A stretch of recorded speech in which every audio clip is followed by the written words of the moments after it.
Hello students, this is part 2 of the Jim Crow presentation. As I talked about previously, I talked about the aspects of Jim Crow laws, what were Jim Crow laws, and how were African Americans discriminated against. And I'm going to answer the third question in more detail from the first presentation on Jim Crow about how did African Americans respond to discrimination.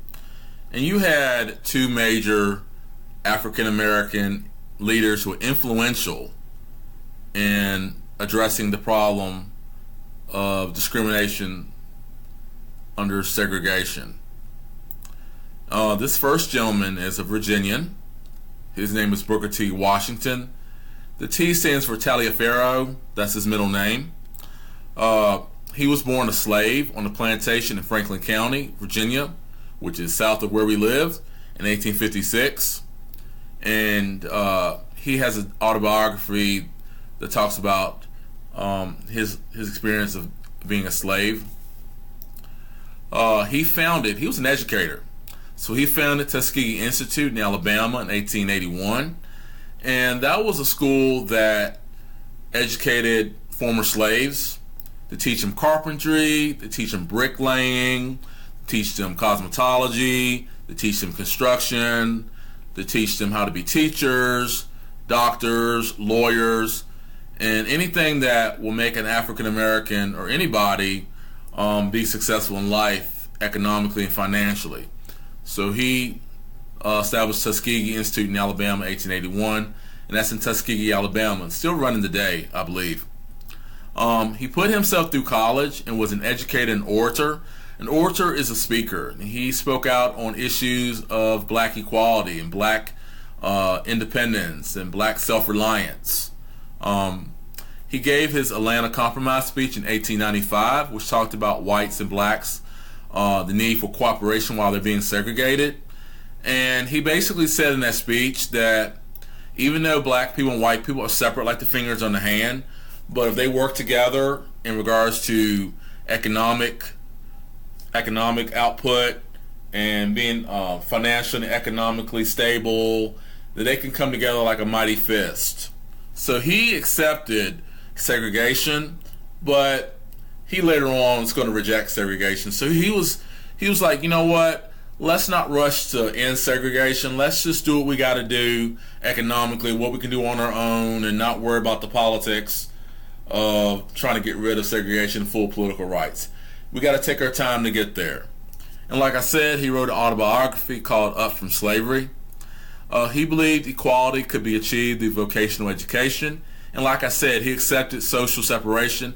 He had a patient approach. So think about that pool that I showed you earlier in the first Jim Crow presentation, and think about whether Booker T.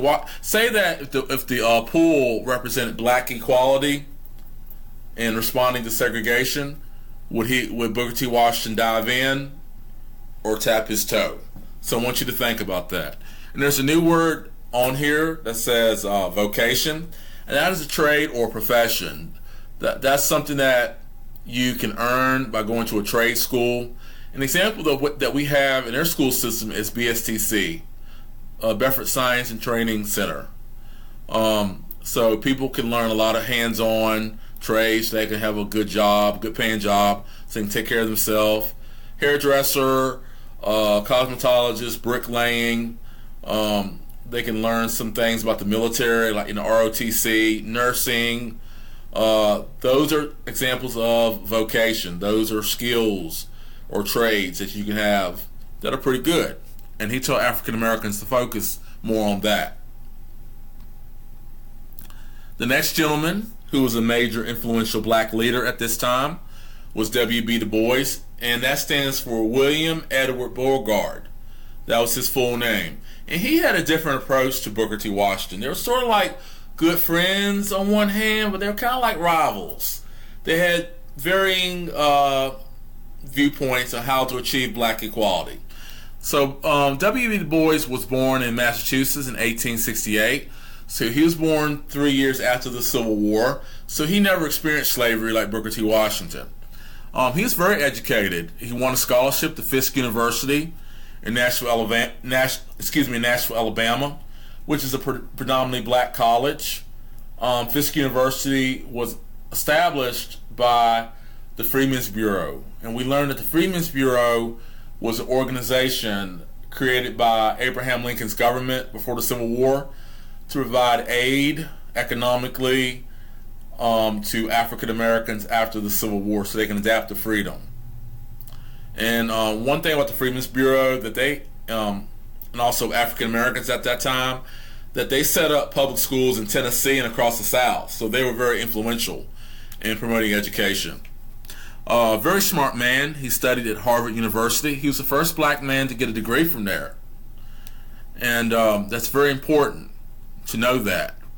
He became a professor at Atlanta University in Georgia. And when he went down there, he first understood how segregation and racism was in the South because, Atlanta, Georgia is in the South. We learned about that. He was a progressive leader who helped found the NAACP. And you've heard about the NAACP probably in the news. And that stands for National Association for the Advancement of Colored People. And that's an organization created by white and black people to fight against racism and discrimination, and also provided legal counsel to African Americans if they're discriminated against in business, government, and any other aspect or institution in American society. And that was established in 1903. And that organization is the longest civil rights group or civil rights organization in America, established in 1903. Jane Addams, Frederick Douglass, and W. Du Bois and other people worked together to create this organization. W.B.